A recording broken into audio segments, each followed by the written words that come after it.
This bugs me. It always bothers me. It looks like it's fine when I sit down to do my blue steel for my for my cover photo, and then I turn it on and it's completely off-centered and weird. Okay, here we go. Ugh, but I guess if you've been watching all this time, then you know that bothers me, so I have to sit there for the first few seconds and adjust the camera so I can function and not get so possessive about what where on the screen that I am. I don't care about being off-centered so much as just that I'm in there somewhere. Okay, welcome. July. June was a pretty big extra full month of events and days. So it's been a minute since I've been here, and I'm excited to be back. I'm excited to be away from my computer for an hour so I could sit in front of a smaller computer in a different location of my house. But, you know, tomato, tomato. And that's basically where I've been. I talked about that some in the last few episodes, I'm sure. My brain is soup. It's it's hard to really know what I'm doing or when I'm doing because everything runs together. I no longer function on linear time. That it doesn't, other than the fact that I've got a deadline coming up, that it just doesn't, it's just not there anymore. I just exist in this world of constantly doing things and then constantly doing things and then constantly doing things. So this at least breaks up the routine a little bit. So I'm glad to be here. I'm glad that of anybody who is going to join me or watch later. Most people tend to watch later, which is fine by me. I don't really mind one way or the other. I like filming live because it keeps me on my toes, and it's easy for me. But as always, if anybody wants to shout out any questions or comments during the broadcast, I'll do my best to answer them. That's what I really am going to be focusing on in this episode. A lot of the questions and comments that I've gotten since the last, or well, actually for pretty much this whole time, is pretty much the same things. So I'm finally going to try to address as much of that as I can for anybody that has been asking, because I don't mind answering things over and over again. I mean, not everybody sees these, not everybody sees my posts at the same time, or, you know, what have you. If it's on Twitter, it's, you know, pretty much into the void immediately. Facebook kind of keeps things lingering for a while, but and I'm not doing the new social medias. Okay, I'm just not. I don't care. I hate social media. I mean, it's a useful tool. It's just that it's used so poorly for like the worst reasons, and run by the worst people, the very worst people among us. So I just can't do more. I can't do more. I'm on the main ones. You can find me. I'm easy to find. But I can't do more. I can't. I'm not interested in, and I just don't want to start again on a different platform. Maybe if one of these things really actually takes off, then I'm not just trying to give the finger to Twitter, which definitely deserves it. But I just can't. It just can't be done. It can't be done. And I have a hard enough time managing the ones that I've got. That's really what it comes down to. Is I'm just not very good at remembering to use them. I get so wrapped up in work and what I'm doing that I'll be like, oh, I need to make a post about a show tonight, and then I won't do it, you know, or I'll forget or whatever, you know. And then I also get kind of, I get bored of saying, you know, advertising things like, hey, there's a show tomorrow, hey, there's a show tonight. Like, all right, I don't know what people see, but for me, I get bored of it. It's just I probably a short attention span type of a thing. So I mean, I realize that that's what it's for. That's what I need to use it for. But I get bored of it, and I'm not doing the new ones. So there's that.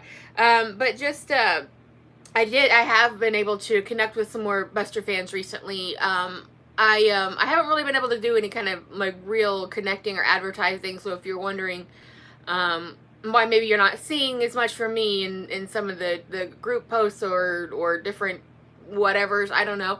I'm kind of having to take things in stages because there's just so much to be done.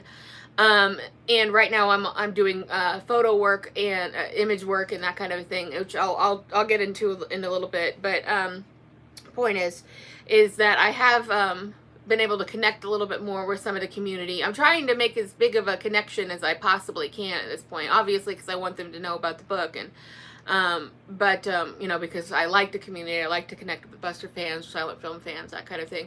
I've always found that Buster fans were very, when it comes to fandoms are horrible and everybody knows it, but when it comes to the Buster fans, the worst thing you run into is people feeling like they have some sort of ownership over him, or that their version is the version, or, you know, or deifying him and that kind of a thing. And but I've been through all of that, so it's like I can pretty much tolerate bad opinions at this point. But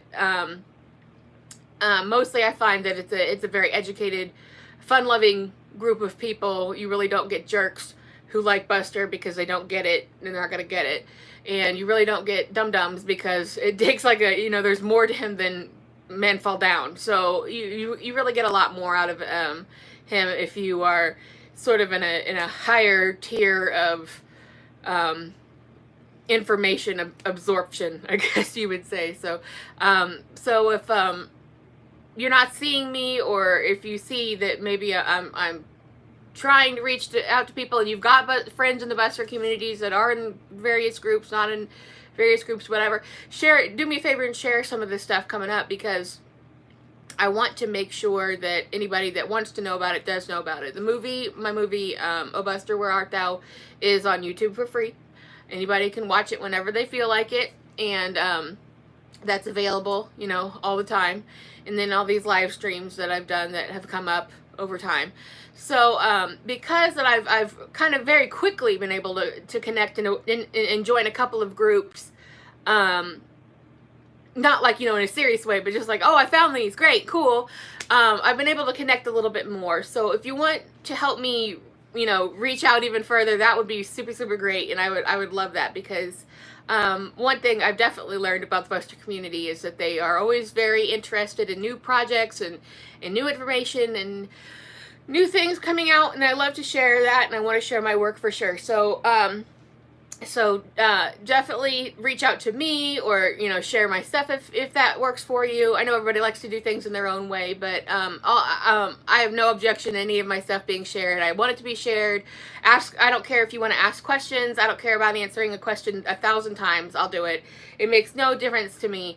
I'm just not, my point here is I just haven't been able to really network or join a lot of the communities, because I'm just so focused on what I'm doing right now, which is finishing up the last main thing. And the last time I was on here, I had just finished my literary edit, like the text edit, and the final one. And you have to say final, because if you don't, you'll think of some other reason to do it again. And I'm not doing that. It was a horrible experience. I really hate editing. My problem is I like the final outcome of what you get after you've edited your stuff, whether it be literary or visual or whatever. But I hate doing it. Like, I really like to just walk away from things. But you can't do that. You just can't do that. So that's where I'm at right now. And I want to, you know, take this time to answer some of the main questions I've been getting. And but as far as I'm trying to reach out to everybody, I'm trying to connect with anybody. I'm not being a dick if you talk to me or whatever, or you're like, why is she not talking to me? I'm trying I'm trying to connect with as many people as possible. I'm trying to do it all. I'm just not in a place where I can really give a lot of, like, really good attention to it yet. So don't be shy on social if you want to follow me. This is pretty much all I talk about anyway. It's all I've got going on. It's so encompassing, and it's been going on for so long. So if there are some new viewers out there, some new people who are joining to watch live, some new people who are going to watch later, welcome, first of all. If you've been here all this time, welcome, obviously. I'm very grateful to anybody who wants to listen to me talk for an hour, for about whatever. So it makes me really happy that you're here, and I appreciate you all. To give a little quick recap on what's going on for anybody who is first joining. This book is a project that has been going on in tandem as long as I've been working on my film. which is done. The film is done, but this is a culmination of 13 years of research and interviews and work and uncovering things and archival visits and just everything you can imagine to uncover and learn as much as anybody possibly can about somebody who's been dead probably twice as long as I've been alive. So, not those numbers aren't exactly right, but close. This is all the book itself. I have been working on for about 5 years, which was a lot longer than I intended to. But if you've seen in previous episodes, there were some snarls that happened, some issues that come up that I don't really want to get back into right now. You can kind of go and listen to all that drama because I got some other things I want to get to, and I'm so far past that at this point that I just don't. Really the only problem you'll ever find within the Buster community is there's some ego issues, and people again a sense of entitlement to things they are not entitled to. So, but that's a rare thing. It's a very case by case basis, let's say. But that's as far as I'll go into that at this time. Because I'm so excited that I have a release date, which is November 25th of this year coming up. I know it sounds like it's really far away because it's July, but for me, it may as well be tomorrow because there's so much I've got to do, and I just am working endlessly to get all this stuff done. I just really was like, came to a point where like, I got to get this out. I can't just be like, it's coming. And people keep asking me about it. I'm like, yeah. And, I eventually, a few months ago, I was like, I gotta pick a date. I gotta kind of estimate in my mind how much more time this is gonna take, and really kind of just get this over with. Because as much as I love Buster, and as much as I have loved living in his world, I need a break from Buster. So I will have another, other projects, other artworks, other books coming out about Buster down the road, but I'm also going to take a break from that too and have other things not Buster related coming out as well. And this is the most work I've ever had to put into anything ever. Between this and the movie, I've really never had to work this hard on anything because this is really not the kind of thing that I typically do. I'm by nature a fiction writer. So that's where I combine my sensibilities as a fiction writer with reality and fact, and was able to kind of try to follow in the footsteps of what you'd see in, like Alex Haley's Roots, that kind of thing, the work he does, where you can, you take the reality of the situation, you organize it, and then you just only fill in gaps when you have to. That's really what this is. And I was always shooting for, at least at the very least, like an 80%, correctness rate, and I'm sure it's around that. You could definitely do your own research and find a lot of this stuff out. So I only intervened where I had to. But if you are paying attention and I've been keeping score at home, I released a couple weeks ago the cover design front and back. Got some really good feedback about that. I was pretty happy to hear that people really liked what they saw. It features the painting, the magical realism. That's one of my painting styles. I have a lot of painting styles, so that's one of them. But the magical realism portrait of Buster juxtaposed young and old together, that I had done, which was just, I guess, about a year ago, featured on that's all. Things have been going on for a long time, but it was featured on the cover of the Keaton Chronicle, I think their last about a year ago. And since that time, I've been asked a lot about, can I purchase this image? Where is this available at? What can I do to get one of these? First of all, thanks. I appreciate that. I do have a Redbubble shop. And this is kind of a big announcement here I'm going to be able to finally say. At first, when I was putting this book out, I was in a different headspace, and I thought it would probably be best to try and go the traditional publishing route. And then I realized, that for me would not be a good way to go, because essentially you sell control to your product, and I did not work this hard to be as correct and meticulous about it to then just give it to somebody for a couple $1,000s and let them do, you know, whatever they want to do with it. That just wasn't going to happen. So, you know, that along with a lot of other reasons why along those lines, selling control of it just kind of was appalling to me. So I decided, you know, the tools are there. I've used them before. There's no reason I shouldn't be self-publishing. So that took me a long time to come to that conclusion. And because I didn't know exactly how I wanted to use that painting, I didn't know if it would have been, if I was pursuing traditional publishing, if it would have been appropriate for me to try and sell that image as it was. But since I'm doing things my own way now, it is on the cover, and I am going to sell it. So pretty soon, in about a week or two, let's say, I'm going to be making a special section in my Redbubble shop just for my Buster works, which includes some of my older ones, like the Buster Stardust. That's always been very popular and copied a lot and stolen a lot, but it's mine. But so the original will be there.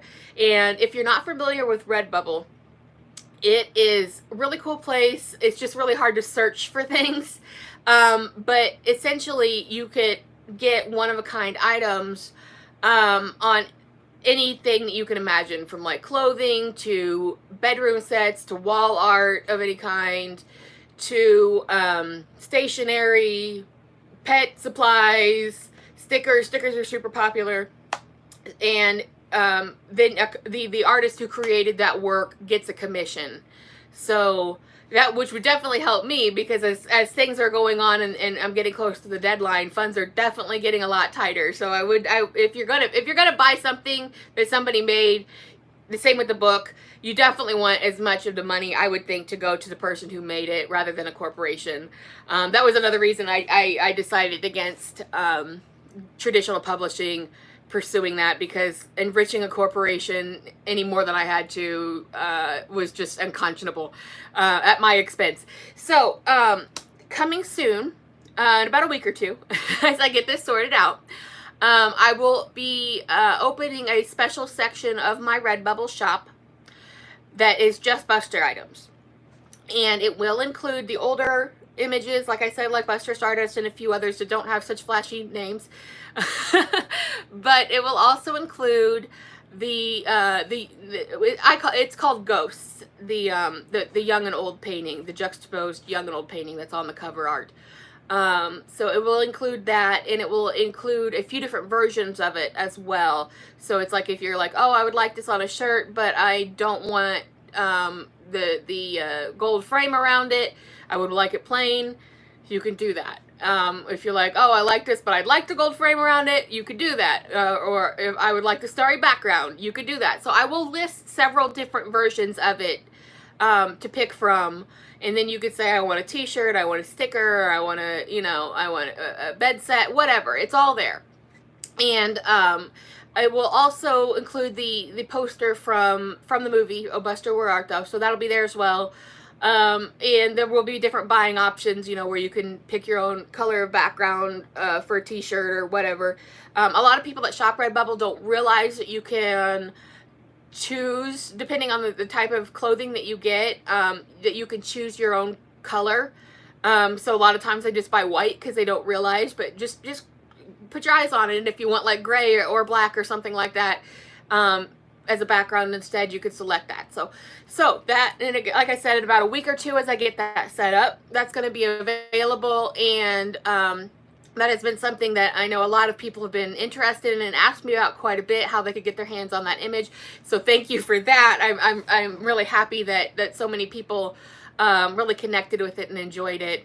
And just as a clarification, the image is based off of something, one of my own artworks from years past. So it is derivative, but it's derivative of my own work, which I don't need anybody to at me and be like, you copied the. Yes, I did. It's mine. I did. So I copied my own work, but I made a painting.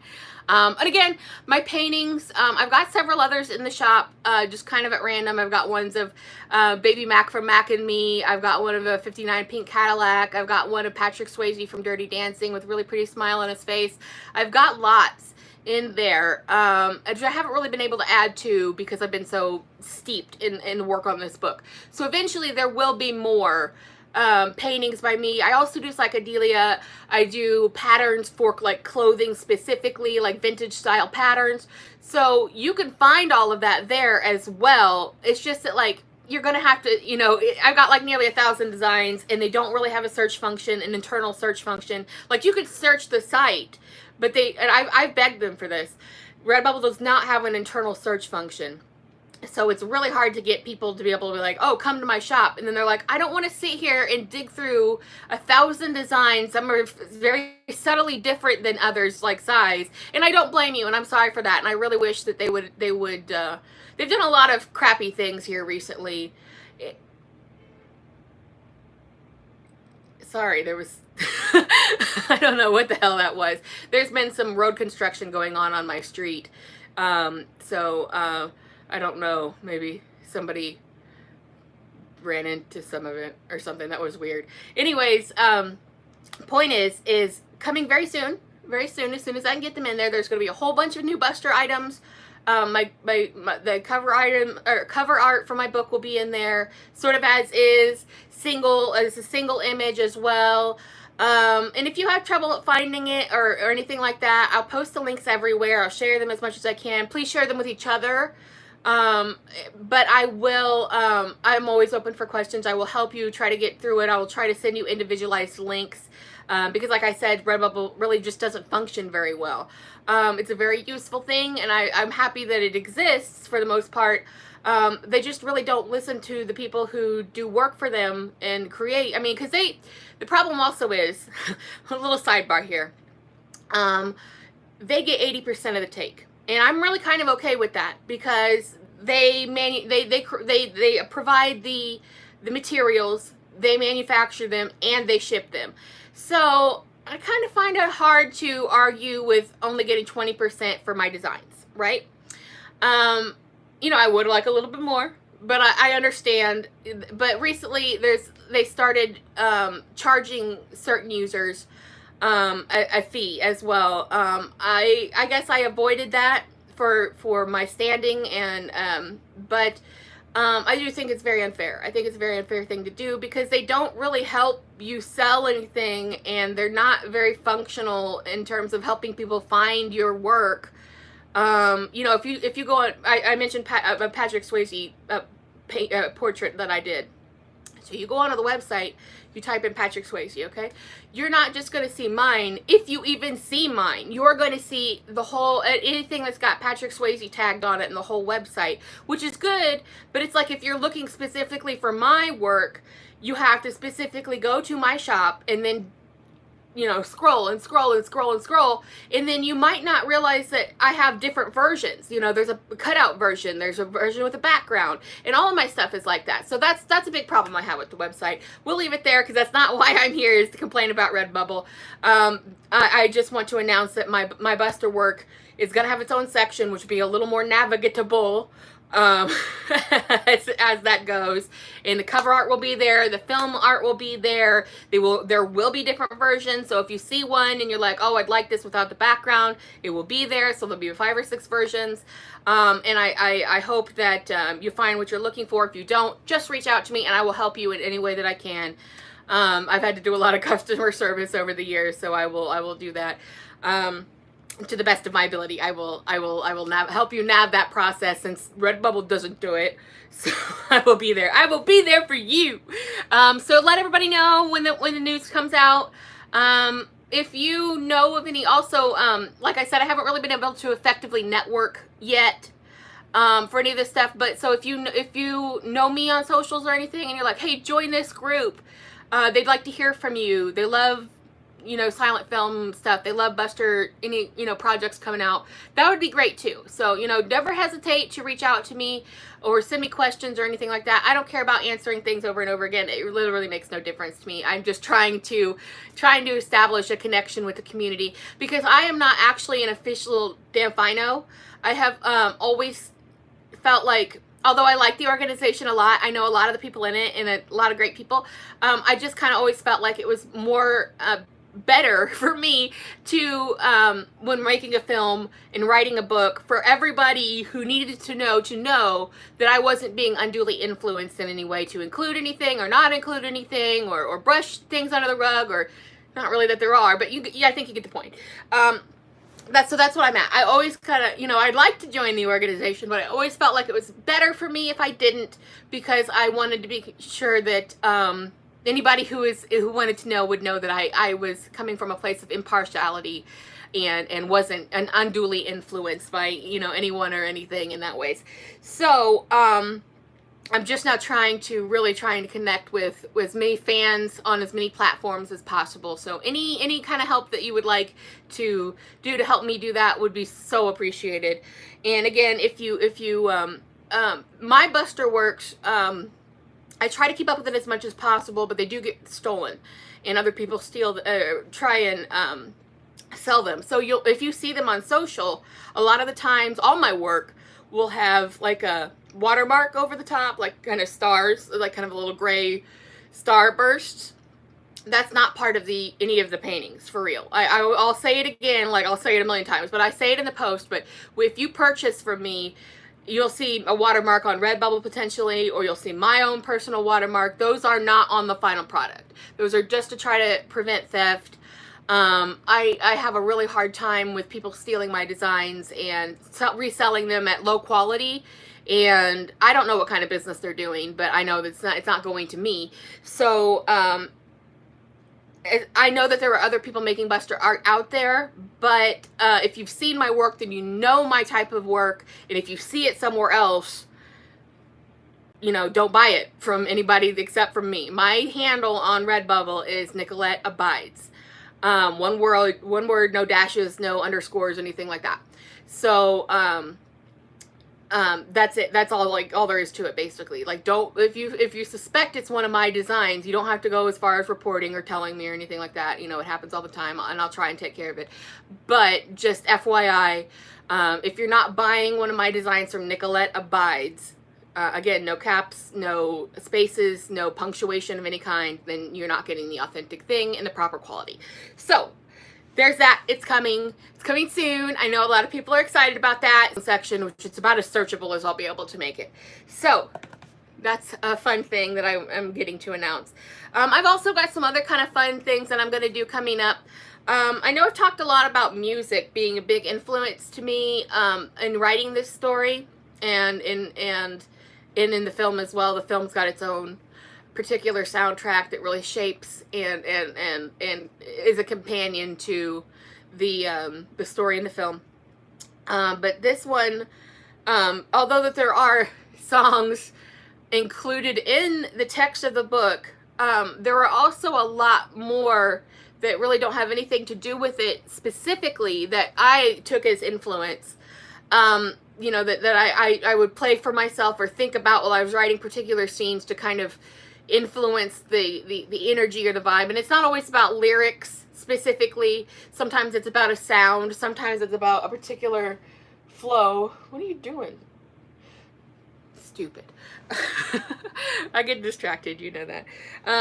So I'm going to also, in the coming weeks before release, I'm going to make a YouTube playlist for the songs that inspired me while I was writing this story, so that you can listen to that playlist and kind of get excited about where this is, what kind of energy is in this book, but not spoil necessarily anything for you. And I'll share all that everywhere, and I'll share, you know, I keep wanting to say meme, but that's not what I mean. Like, just like a visual version of it with a track listing. And as well as a link to a playlist. So that's going to be a fun thing that I've got coming up. And when it comes out, or closer to when it comes out, I will do, I'll set up and do a couple of little readings here and there, and that kind of a thing. So that's another thing that I'm going to have coming up, and that'll be fun. I really was heavily inspired by certain pieces of music. And I think sometimes if you listen in some of the lyrics, you might be like, oh yeah, this really makes me think of Buster, but that's not always the case. But that is something that I definitely, want to do something with, because it's been a long time coming, and then there were so many pieces of music. Well, not so many, like 40 or 50 pieces. I mean, about like a dozen pieces of music that really, really, I mentally imparted into the work. So I would like to share that so you guys kind of understand the vibe, and just have another thing to look forward to and play around with, and that's it's gonna be some more stuff coming up like that. So keep an eye out for those kind of things, and that'll be just a little for fun type of a thing. There is music actually mentioned in the story, but this isn't that.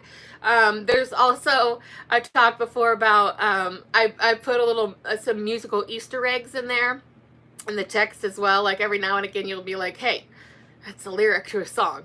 It is. So I've done that a little bit as well.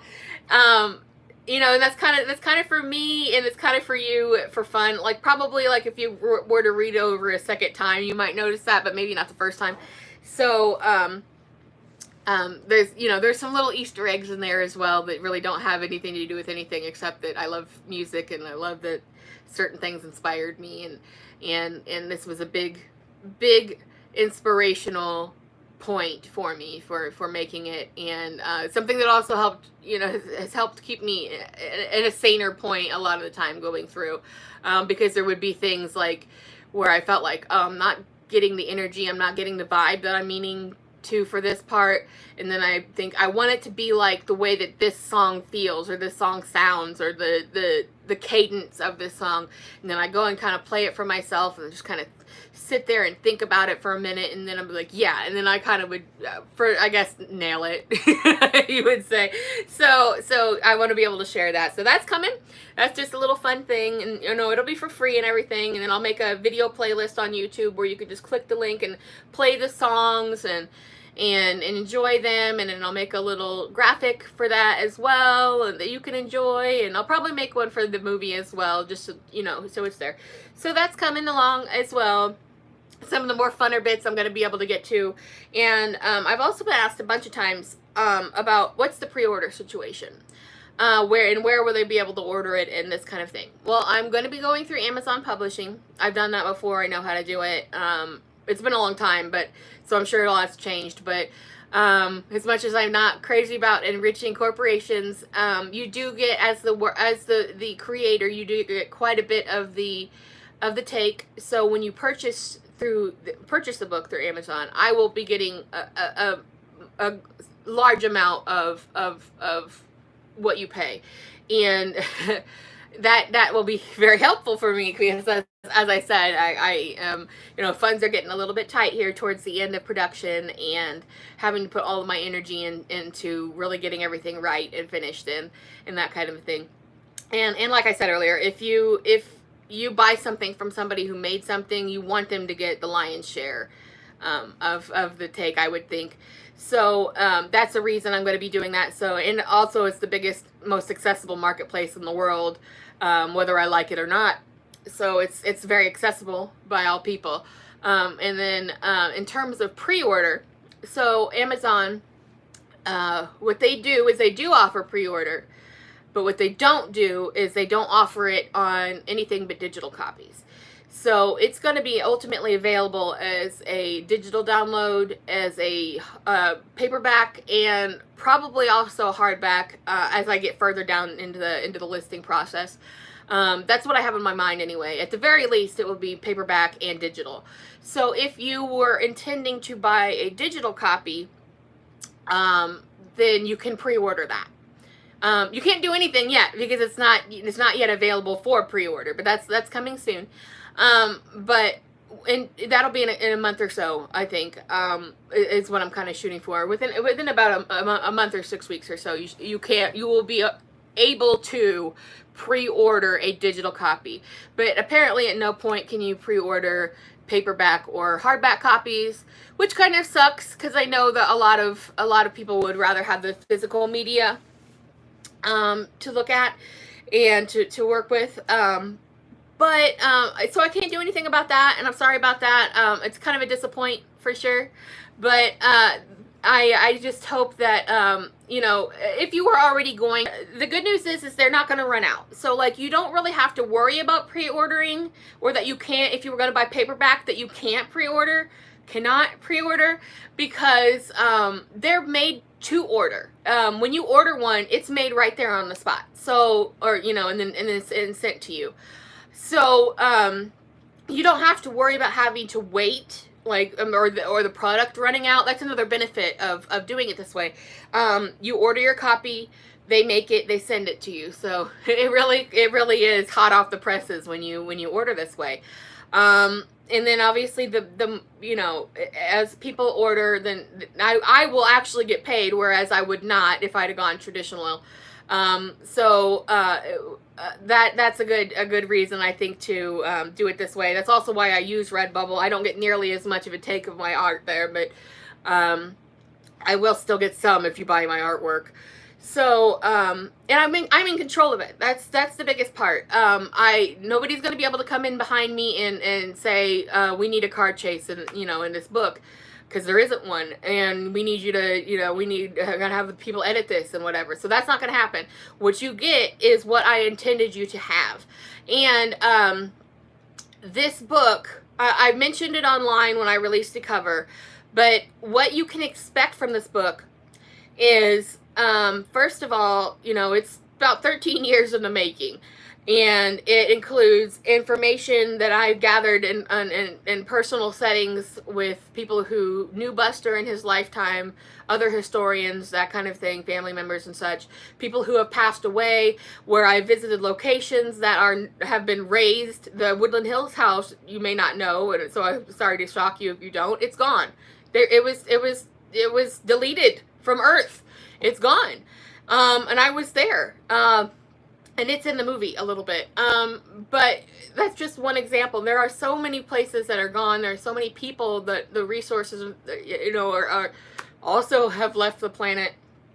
There's so much research I've done across the whole country for years and years and years. So this has been 13 years in the making. It is a companion to the film.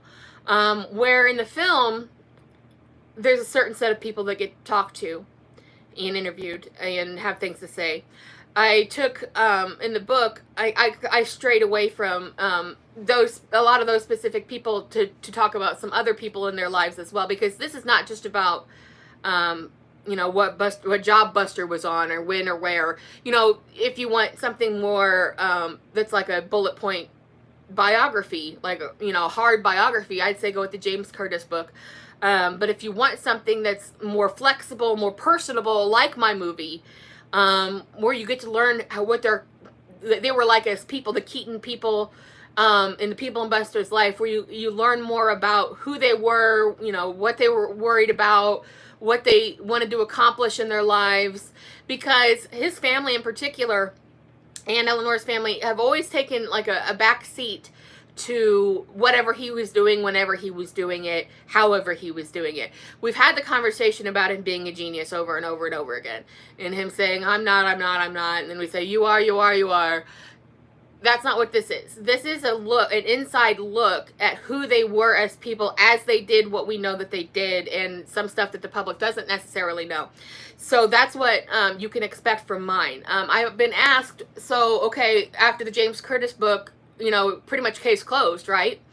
For the most part, I'd say yes, except for what I bring. The difference that I'm bringing in is it's stuff that, I had been told privately. It's stuff that I have uncovered through research. It's stuff that the general public was never super privy to, in terms of who they were, because it's really not been discussed that much as who they were. And it's a bigger picture look.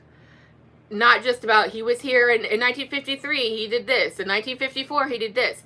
That's not what it is. It's an in-depth look at his life, his whole life, and like, you know, the last couple decades of his life, who was in it, you know, how things went. So it's also going to be very much of an aggregate of information. Like I know all the fans, everybody knows a little bit different of things, right? Nobody, I mean, me, I guess, but nobody can know everything, right? So it's like, maybe you've seen this picture, but somebody else hasn't seen that one, and you haven't seen this one, but somebody else has seen that one. Maybe you know this detail, but somebody else doesn't, and then you didn't know this one, you know? So think of it that way, that it's going to be stuff that you do know, mixed with stuff that you've never, you know, heard before. And I have taken as little intervention as possible, other than to, because it's not a diary. It's not like day to day, like he did this and then this and then this. I did have to condense the story a little bit, right? So I did have to take a little bit of liberty there.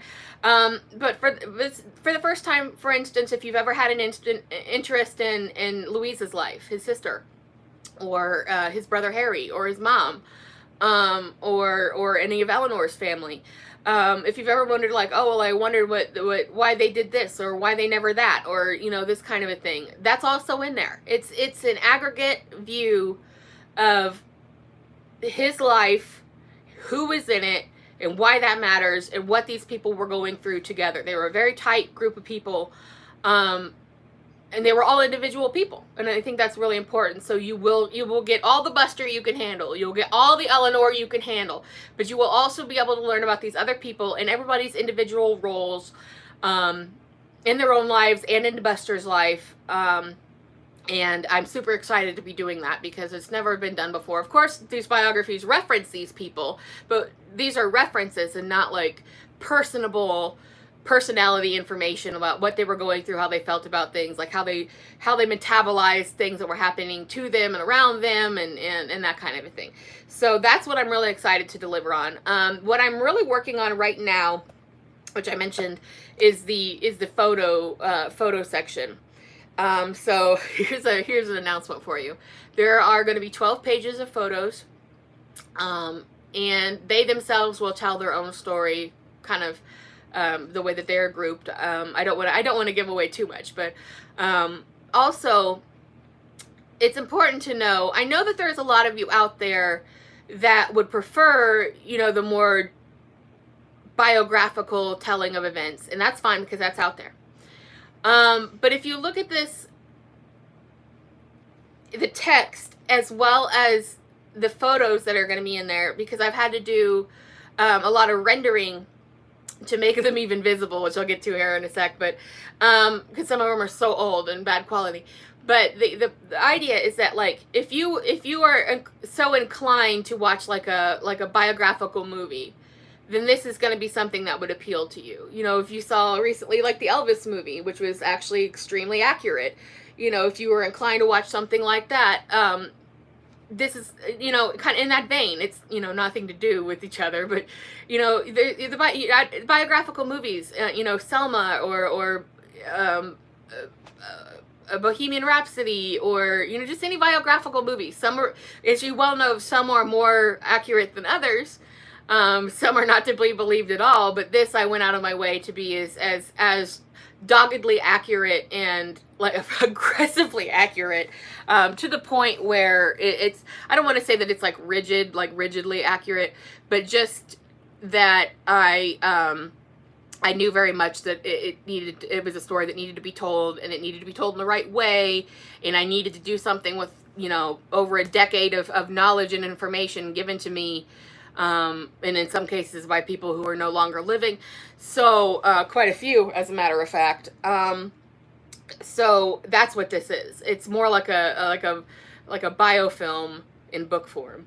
That's what you can expect. And in terms of the photos, which is kind of where I was going with this, I realize there's those among you who are like, no, I want to see the original photo, how it was intended, even if the sun completely washes everyone out and you can't see anything, and I want to see all the, you know, nothing.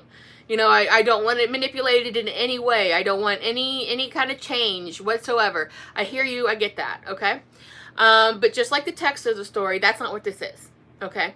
And I realize that it gets a little muddied when you're the creator and other people don't know necessarily how these processes work. But I have probably over 60 photos that will be used that have either never been published before, or if they, if they are in some way available, not everyone will have ever seen them, and no one will have ever seen them the way that I'm presenting them. So yes, I am making some changes to them. Not like redoing them, but because I am a painter as well, and it also bears mentioning that my paintings, because I talked about my paintings, I don't use any kind of AI resource at all. I literally sit there and paint like you would if you had a paintbrush and paint. It's not something that there's gonna be a scandalo because you find out that I faked it all. It's not. All of my paintings, all of my artwork are 100% done by me, and this is no different. So, but what can get a little confusing is that just keep in mind that I'm working from copies that I've been given, that I have resourced, that I have collected. And actually, this is a drop in the bucket compared to what in my actual collection. I probably have thousands in my collection, which will come out later, in different projects. Because I know that I've got, well, probably most of you know, I shouldn't assume, that I've got other Buster works in the pipeline, for years to come. There's a lot more to come. But I did have to make some decisions on what were the most important things to include, what told the story I wanted to tell, and that kind of thing.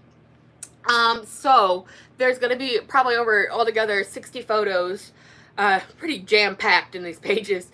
And some of them, it bears mentioning that, I'm working from copies of things, whether how I've come by them, or they're digital copies, so no originals of any kind were harmed in the process of my editing. And being that I have a painterly style, especially the oldest ones, we're talking about pre-1900 and early 1900s, I had to make quite a bit of edits just to make them visible, right? Just so you can see, because photography, people don't realize, it's always been there. So we think like, oh, it's good, it's great, it's whatever. Some are good, some are bad. But photography itself has really always been a bastard technology. The demand for consumer photography and portrait photography way outscoped the technological advancement of it, and we really don't realize how lucky we are to have digital photography, which really makes it, the picture come out every time, where you can walk up to a cool sunset, snap a pic, put it online, and get 1 million likes on it. That is like, it's so unbelievable that we can do that. And again, I've had the experience of doing manual photography, and what I mean by that is shooting on film with a film SLR camera, developing the film and making the prints. And so I know the process top to bottom. But beyond that, I also, in my life, am an archivist. So I know what to look for. I know what technology was used. I know how studio portraits worked in that time. And in my own photos, like my own genealogical photos, there are sometimes I look at certain photos and I feel bad, because I see that it was taken by a professional photographer, but it's a disgustingly horrible, bad picture. And I know that, like, my poor ass ancestors scraped all their money together and paid somebody to take a photo of them, with their instruments in their family or whatever it may be. And either they were taken advantage of, or it was a photographer who didn't know what they were doing, or probably both. And I just look at these, like old photographs and think, oh my God, that's so sad. That's such a sad thing. And it's because photography before digital photography, it cannot be stated enough, was so difficult, even whether it's consumer or professional grade.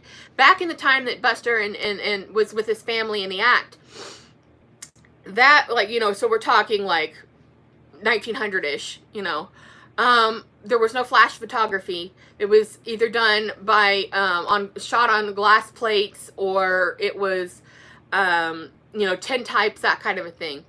And they would, so they go to and they had money, right? So they had access to what should have been really good photography. When you get looking at it, it's actually bad, and it's not necessarily they got ripped off or anything.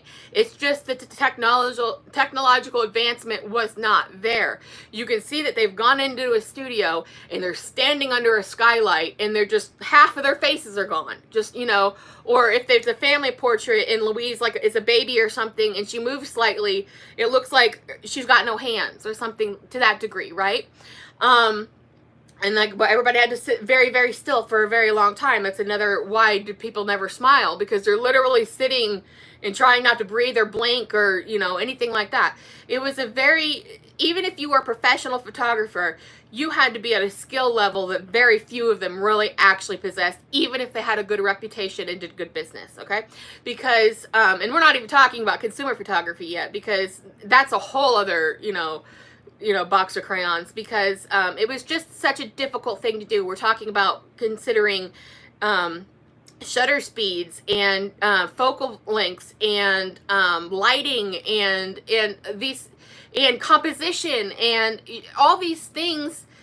Like, even if you're a professional, they're difficult to manage, these things, especially the older the tech gets. So some of these photos were in such bad condition, and as I begun to revitalize them and make them visible, that you would, every single one that I've worked on, I have found something that I couldn't see initially. And I love that. But including people. There could be people hiding in the background of photographs. I was working on one that I've had for, you know, all these years, that it's around 1910, and it was it's a consumer photo. But I looked at it a million times. And as I started restoration work on it, I found, I won't say who, but I found there was somebody in the background, somebody relevant in the background of the photo. And I'm like, oh my God, I have looked at this photo so many times and I had no idea that they were there. Another time, another photo, which was probably around the same time, maybe a little earlier, I'm like, where are they? It's so washed out. I can barely see anything. And it's not just about darkening the photo, like it's literally meticulously going in there and in some cases having to repaint what isn't there. Or which you can't see and you got to try to figure out. And I'm like, oh, this is some kind of boat. You know, they're taking a boat trip or something like that, you know, or in a harbor. So the restorations, and I'm not telling you the full story. They're definitely, I'm holding back on that. There's some surprises in there. The way that they're done is surprising. I just wanted to clarify for the people who, like me, are like, well, what about the originals? First of all, the originals are the originals, and they're individual to their individual archives and where they've all come from and that, and are untouched. I'm working from digital copies collected over the years. So the originals are not, you know, manipulated in any way. And I do have to paint things back in. So occasionally there will, you know, to keep, you know, maybe Harry and Louise from looking like little Victorian ghosts, I had to paint them back in because, again, now when we talk about consumer photography, that wasn't anywhere near the quality. It was like a little box like this, and you held it about chest high, and you still had to be in the brightest light possible. So you might get, you know, something over here, but then something over here is completely gone. And I have to, you know, use my archival sensibility, my artistic sensibility, and put those things back. So, I understand if you were like, well, I don't want to see your interpretation. But that's what it is. So you can, you know, go and try and find all these individual images yourself, or maybe you've seen them before or whatever.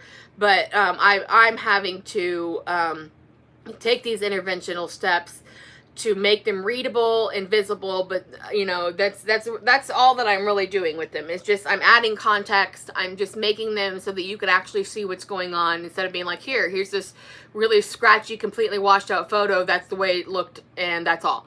No, you know, if I'm gonna go to the trouble of writing this in-depth story, I want these in-depth photographs to also work as companions with the text of the story.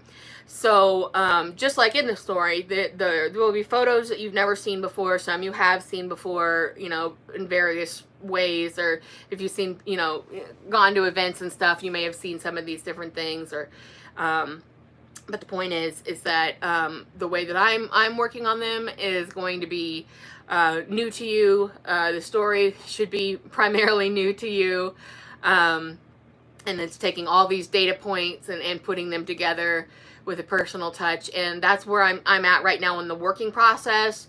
I'm about halfway through the edits. It's very, very labor intensive.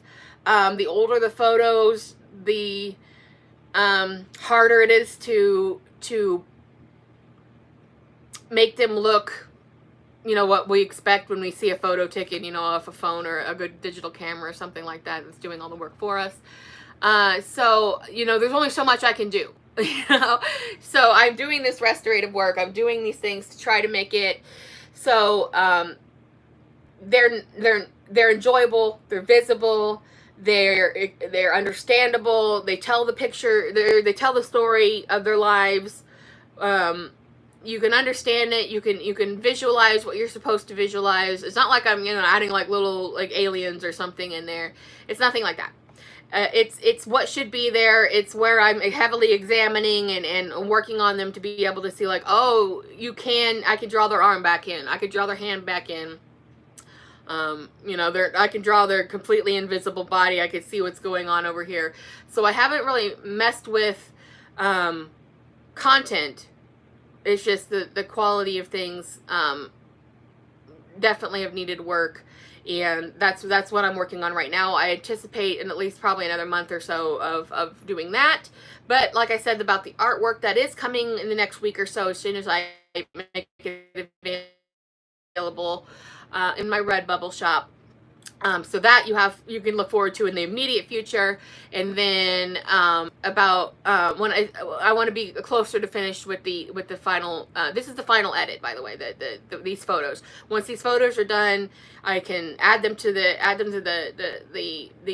book text, and it's done. And then I will be able to list it on Amazon with a release date of November 25th. You can pre-order digital copies at that point. Again, we're talking about a month or two out. I'm not exactly sure how long that's all going to take, but I want to be closer to finished, and this is the last big thing that I have to do.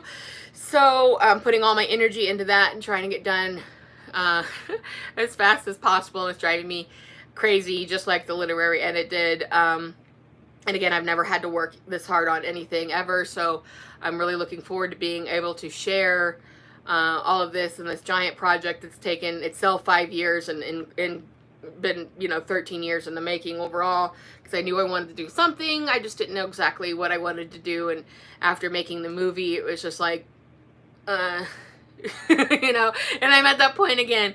So after this book, it's going to be a Buster break for a little while, but I will have other books coming out. I will have other artwork coming out of other things, and then obviously more Buster down the line. But that catches everyone up.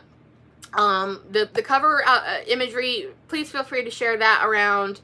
Any shares of any kind really help me. Some of you have been really helpful as far as that goes, and you have, you know, a lot of people that follow you and are getting the word out, and that's really what I'm interested in. I'm not one of these people who is desperate for your personal attention, and I need the follows, I need the likes. I just really want to get this material out to people who it matters to, because, you know, there are a lot of us who hold Buster very sacred, and anytime there's something new on the market, we want to get in on it and know about it. So again, feel free to send me questions, comments. No big deal as far as that goes. I'm here. I'm happy to take them, and any shares that you want to do on my materials, that's great too.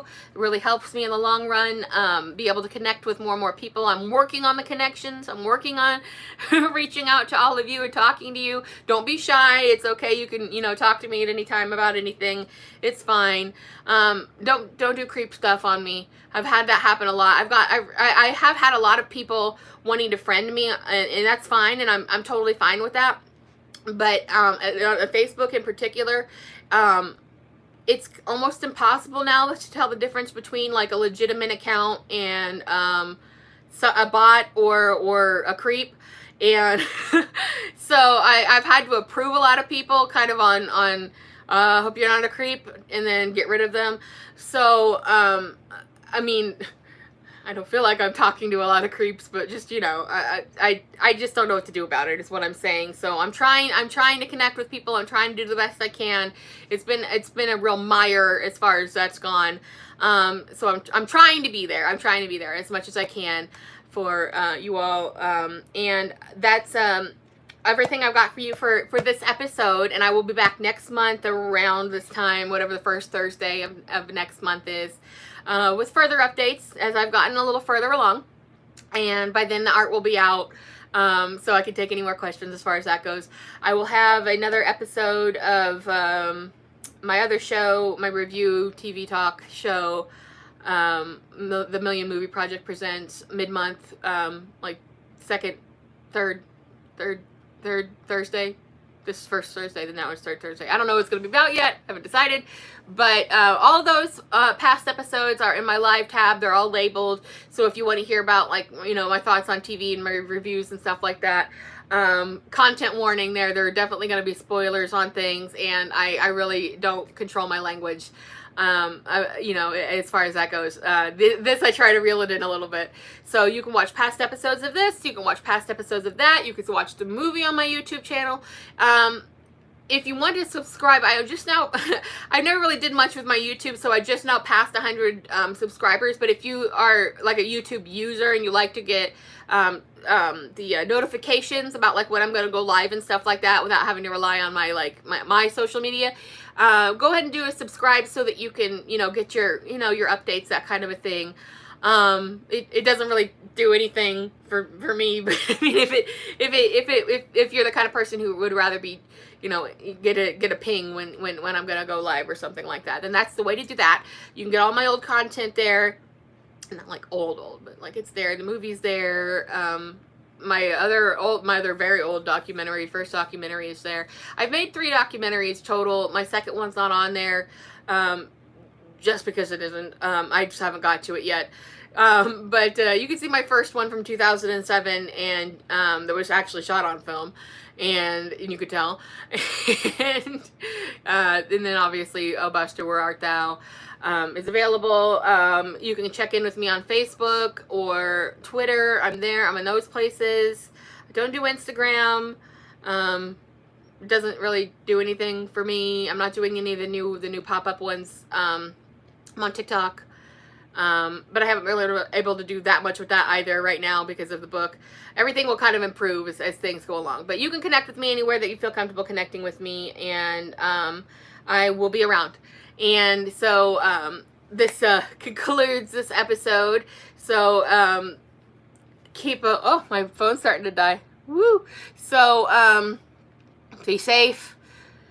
Don't do fireworks. Leave the animals alone. Be good, be safe, make creative things. And if you go places and like to support local things, support local artists and support your local drive-in theaters. And have a good time doing things. And I will see you for my next show, and I will see you for all the other shows. So take care. Goodbye. Goodbye.